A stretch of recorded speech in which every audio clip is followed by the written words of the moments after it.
Hello guys, welcome back to another episode here on African Confessions. So there is this story that I received on Facebook. I am hoping that guys, we are going to learn a lot from this pastor's confession. The message came like this: hello my brother, is this the correct person to give confessions? And then I replied, yes, feel free to give me your confession. Then he said, in short, my story is like this: I have sacrificed countless people so that my church can become a successful church. Then I had to beg him to give us this confession. Then later on he agreed. Then he wrote me this story. He said, please, you can post my story, it's okay, but I am still going through this process of whereby I am asking God for forgiveness because of all the sins that I have committed. I have reached a point in my life whereby I think that my sins are just unforgivable. I have made people to suffer. I have broken up marriages. I have lied to people. I have conned people, but I am not yet ready to come out into the public because I fear for my own life. I have money. I can have any woman that I want on any given day, but I just feel so depressed because spiritually I'm just like a dead man. Nothing is going on for me spiritually. Then I was just browsing aimlessly on Facebook. Then I came across the stories that you post on your page, and the stories that I saw really inspired me to share my own story. Maybe God can forgive me. So I am a pastor of a charismatic church.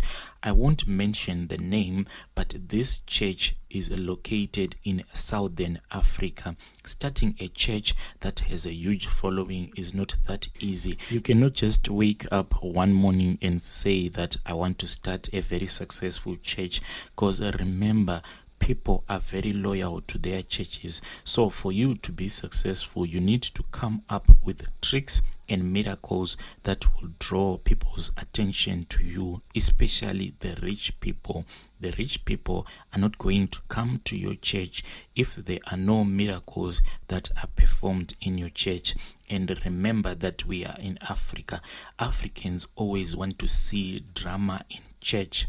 So I always saw that if I invite someone who is already successful in life to my church, they will look at me, the way that I dress, and then they will ask themselves that this poor pastor, what is he going to tell me that is going to change my life? So I always knew that rich people are not going to come to my church because I don't have a car, I have nothing. I only had a bicycle that I used to go around our local area trying to invite people to my church. But as soon as I left those people's home, I could hear laughter. The reason why they will be laughing, it was because of the way that I would dress up. I will go around with my bicycle selling veggies and tomatoes. Then after selling veggies and tomatoes to people, then I will invite them to my own church. So people thought that I was just a joke, while people want to come to a church whereby the pastor goes around with a bicycle selling vegetables and tomatoes. So I started this church somewhere in 2017, 2018. But even though my father before me had tried to start this church, but that church never went anywhere. I used to feel sorry for my father because there was no adult person that would come to his church, only little children. The reason that they came, it was because at the end of the church, he would give them each one a biscuit and a sweet. So I knew that these kids only came to that church to eat. So when I started this church in 2017, I also saw that I was going to go down the same road in which my father had walked before me. The church was just too small. We only had 3 benches. It was so embarrassing. And when I started this church, truly speaking, the reason behind me starting this church was very genuine, even though deep down I knew that I wanted to be rich, I wanted to be famous, but the reason for me to start my church was a genuine reason. Now, I saw that there was this other friend of mine. His church was growing and mine wasn't growing. I used to ask myself, what is it that he is doing that I am not doing? Because this was always on my mind. Then I started to do some research. Sometimes I will go to his church and just sit at the back, and I could see that people were so excited throughout his sermons, because in his sermons he only spoke about money, money, money, and money. There was nothing else that he would speak about, only money. Today you are going to get rich. Tomorrow you are going to buy a brand new car. Tomorrow you are going to get promoted at work. And as he was preaching, everyone will be standing up shouting, I receive, my father, I receive. After church service, I approached him, and immediately his bodyguards wanted to stop me, and he told them that I was a long-time friend. He invited me to his office. Then he said that I should come to his house. He gave me the location. Going there was quite a struggle because there was no bus that could drop you at his place. The only mode of transport that you could use was a private vehicle. I called him and I told him that I'm in town, but I don't know how to reach the location that you have given me, because I've been asking around and people are saying that there are no taxis that go to your place. Then he laughed over the phone and he told me that no, here where I stay, it is a private residential area. Let me send you one of my guys. He's going to come and pick you up and he'll come with you straight to my place. I was surprised because here came a very nice looking car. I entered the vehicle. Immediately the driver asked me a lot of questions. Are you comfortable, sir? What kind of music do you want me to play for you? Do you want something to drink? It was just joy for me. I had never been treated so good in my entire life. When we arrived at the place, that was the most beautiful house that I have ever seen. I don't think even the president of our own country has such a beautiful house. My country, from where I come from, is the most poorest country in Africa and also the most poorest country in the whole world. But here I was looking at this beautiful house on the hilltop. It was as if I was on another continent. I looked at the house. At the front there was a very nice, beautiful garden with hedges that were well trimmed. There was no pavement as such, but there was these concrete stones. They were mixed. Some of them were gray, some of them were white. It was just beautiful. There were gardeners all over the place. Beautiful cars were parked on the front porch of the house. There were indoor pools, there were outdoor pools. There was a little bit of a vineyard of grapes. It was just beautiful. When I entered the house, I could not even believe what I was seeing. I asked him, is this a hotel or something? Then he laughed at me and he said, stop joking, this is my own house. Then I told him that if this was a hotel, I was going to give it 29 stars out of 29. This is a beautiful house. Then he said, no, this is my house and I don't even use it as a hotel. Everything inside was just beautiful. There were glasses everywhere. You could look out of the window and see the view of the mountain. Everything was just amazing.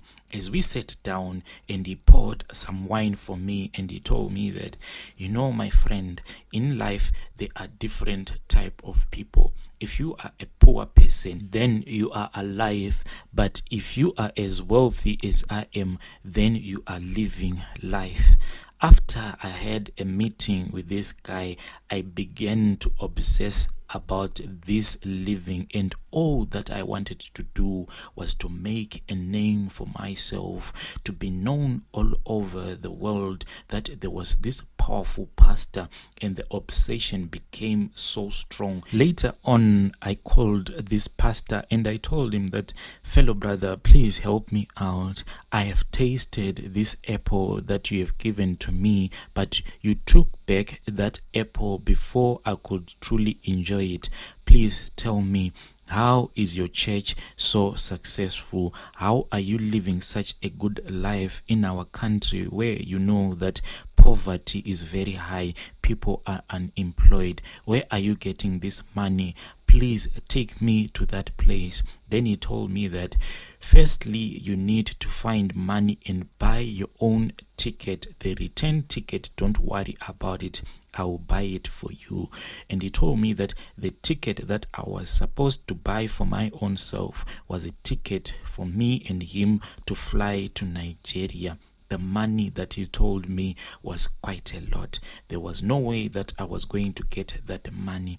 I sold everything that I thought could help me raise this money, but still it was not even enough. I went around begging people for money, but people knew that I was a person who couldn't even find that money to pay them back. So I had to travel back to my village. Then I sold 2 cows so that the money for the tickets can be raised. I went back to the city. Then I told my wife, here is the money. Now what is needed is the money for the passport. We tried to look for the money so that I could apply for the passport, but I couldn't get that money. I approached my brother and I told him that, look, I have raised the money for the 2 tickets. Now I just need the money for the passport. Then he said that when we go to Nigeria, you yourself are going to receive your own blessings. So I am not supposed to help you financially in any kind of a way. You have to find a means to get some money so that you can apply your passport, you can buy the tickets. I am not supposed to give you any money on this journey. Otherwise, I'll be the one who will benefit from the blessings that you are going to receive in Nigeria. I told him that I have sold everything. I even sold my wife's clothes. I even sold plates that were in the house. Then he felt sorry for me. Then he told me, okay, even though I cannot give you money straight from my pocket, there is another way. Are you willing to come and work for me? So I went to his place. I worked in his garden for a full month. Then he paid me. When he paid me, I was amazed that there were some bonuses on my pay slip. Then he told me that all of that money, you are going to use it to apply for a passport. And after you have applied for a passport, we are going to go and receive your blessing. I went and I applied for my passport. 2 weeks later, I went, then I collected my passport and I told him. But when I told him, he just said, good, that is good for you. Now you have a passport.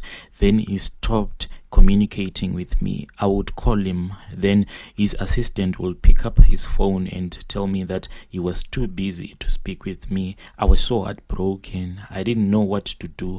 I had sold everything that I had owned. In my own house, there were so many days that we'll go to bed hungry, and you know what women are like. The moment that you tell them that you're going to get rich, then you don't get rich. There's going to be trouble in the house.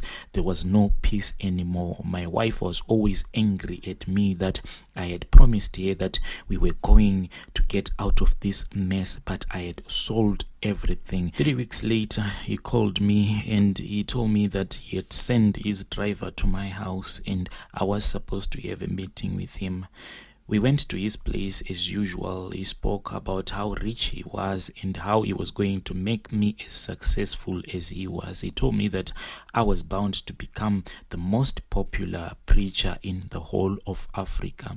Then he gave me some money and he told me that yes, he knew that I was suffering and I hadn't eaten anything in a couple of days. And he told me that take this money, go and buy your family food so that when we are away, they won't suffer.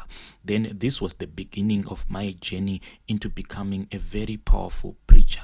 So then he told me that we are no longer going to fly to Nigeria. He didn't give me any reason why. He just told me that we are going to catch a plane to Ghana. So we did.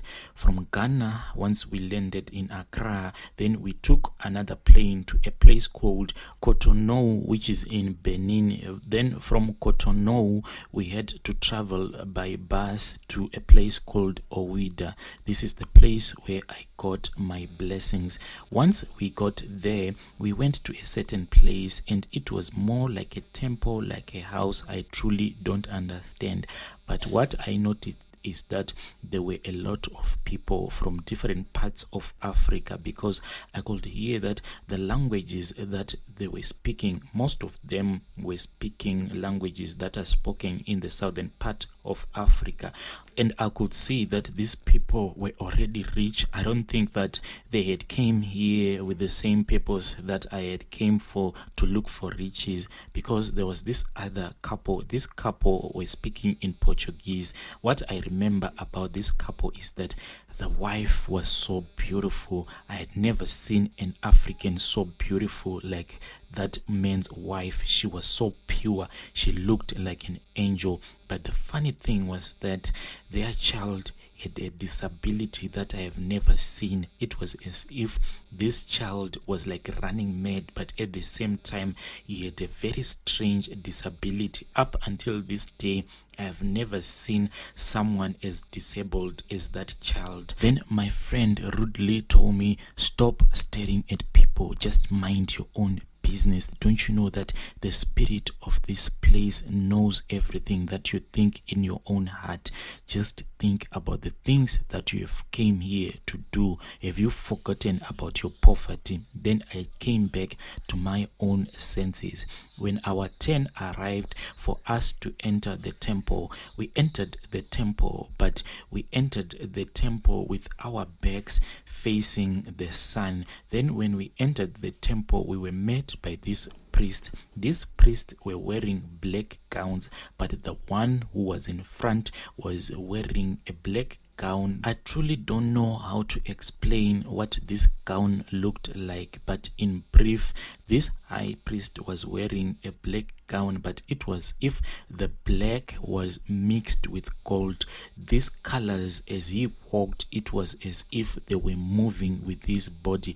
I don't know how to explain it to someone. Then in the room, this priests, there were a lot of them, and each and everyone had his own job to do. The first thing I was told before I could approach the high priest, I was told that I had to kill so that my conscience can make me strong. First, I had to skin a cat, and a cat had to be alive.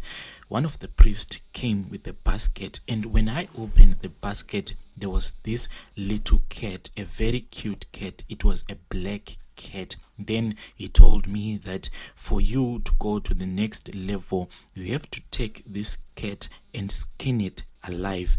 You have to take that skin out of the cat, and remember, it has to be alive. Then he gave me a knife. Then he put me in another room. Then they locked me inside that room. Inside that room, all over the wall, there was a light that was illuminating the room.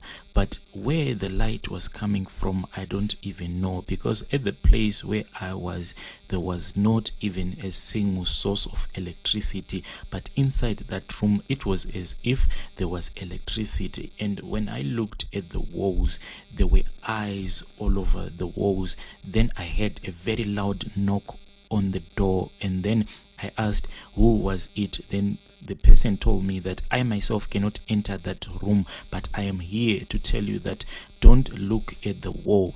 Do what you are supposed to do in that room, and do it very fast. And if you know that people from the area of West Africa, when they speak with you, they always speak with a very harsh sound. So I was afraid that these people, maybe if I don't listen to them, they were going to do something bad towards me. I only looked once more, and then I saw that all over the wall, it was as if there were eyes that were coming from the wall. But these eyes, it was as if one moment they were painted, the other moment it was as if they were blinking. It was truly a very scary sight. Then I took the knife and then I began to kill the cat. I skinned that cat alive. I mean, removing the skin from the cat, it was a very difficult thing to do. But I remembered that back home, I was just someone who was selling tomatoes and vegetables on my own bicycle. So I didn't want to go back to my own country a poor man. And also for my wife and my kids, I told myself that I wasn't going to be that weak man. I wanted fame and power. I found the courage to skin that cat, and as I was skinning that cat alive, that cat scratched me. It growled, but luckily enough they had tied it down so that it cannot hurt me a lot. But the sound that was coming out of that cat was a scary sound. I kept on screaming as to give myself own courage. I screamed and I said, I don't want poverty anymore. I want to be rich. I want to be famous. And when I was done, the door was open. I came out. I was so tired. I had blood all over my face. I had blood all over my mouth. I had blood all over my clothes. When I came out, those priests were laughing and clapping their hands, but they never showed me any emotions. One of the priests approached me with a glass. Inside that glass there was a little bit something like wine, but that wine was sort of like reddish in color, but it was so smooth and tasteful, and I was so thirsty at that time. I drank the whole glass of wine without even taking any breather. Then next I was told that I had to go to a place, and in that place there was a mirror, and in this place you always go alone. They just give you the instructions. No one is going to come and tell you that you have to do this. They just tell you, go into this room, and when you are in that room, you just hear voices that they will tell you that say this and this and this and this. When I entered that room, there was this big mirror. I was then told to name 5 people from my own local area, and they told me that these people that I was supposed to mention their names, they were supposed to be people whom I know that they were of pure heart, people whom I thought that will not even harm a fly, people who lived their life as sinless as they could. The first person that I named was this elderly woman who lived just opposite my own house.